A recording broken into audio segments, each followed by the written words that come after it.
susunod na programa ay rated PG.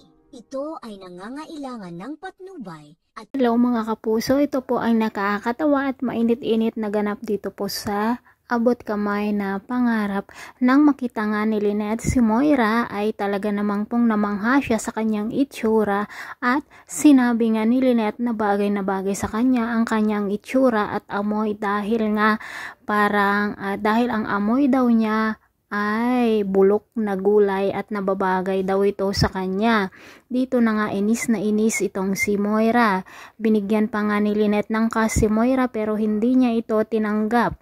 Samantala na pagkamalan na ang pulubi ng mga tao ni Moira, lalo pat inaaway nga niya lahat ang makikita niyang mga tao. Kung kaya't lalong walang tutulong sa kanya dahil nga kahit na naghihirap na siya, kahit na wala na talaga siyang matirhan ay napakayabang at napakapangit pa rin ang kanyang pag-uugali. Wala talaga siyang pagbabago, wala talaga siyang pagkakatanda, no? Mga kapuso. Samantala, ito naman si Joey ay tinawagan niya si Nerissa at tinanong kung nandoon si Moira, ngunit sinabi ni Nerissa na pinalayas na niya dahilan nga po sa pati itong nag-iisang kaibigan ni Moira ay inaway din niya. Naku, karma na yan sa'yo Moira. At nang makita nga niya ang isang pulubi na kumuha sa kanyang mga gamit ay hinabol nga niya ito, ngunit sinabuyan naman ng pulubi ng mabahong tubig itong si Moira, kung kaya't mas lalong nainis mga kapuso. At ito pa ang nakakatawa, sumabit talaga sa jeep itong si Moira at nakakatawa po ang kanyang itsura, o diba? Sumigaw-sigaw pa talaga siya mga kapuso, at dahil nahilo nga po siya ay nagsusuka na naman mga kapuso. Dahil nga sa napakayabang pa rin talaga niya, ni hindi man lang siya magpakumbaba. Samantala sa pag-uusap naman po nila Annalyn at Doc RJ, sinabi ni Doc RJ na kailangan niyang mag-aalaga sa kanya dahil pakiramdam niya ay mahina pa rin ang kanyang katawan. Kaya't sinabi naman ni Annalyn na doon muna siya sa Eats Ritz upang alagaan siya nito.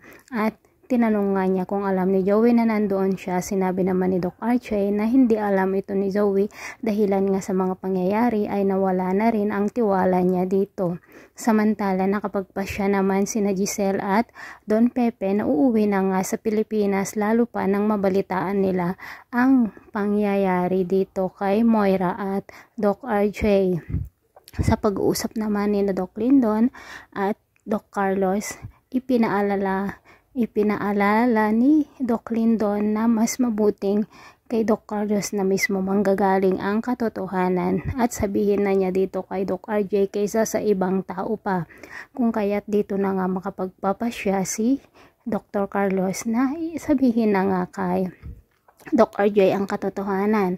Doon naman po sa lansangan, habang nakikipag-away itong si Moira dito sa driver ng jeep, ay nakita ni na Josa at Aling Susan itong si Moira, at tuwang-tuwa nga po ang dalawa dahil magandang eksena daw ang nagaganap. Dahilan nga po pulubi na po talaga itong si Moira, mabaho at talagang parang baliw na talaga ang kanyang pag-iisip.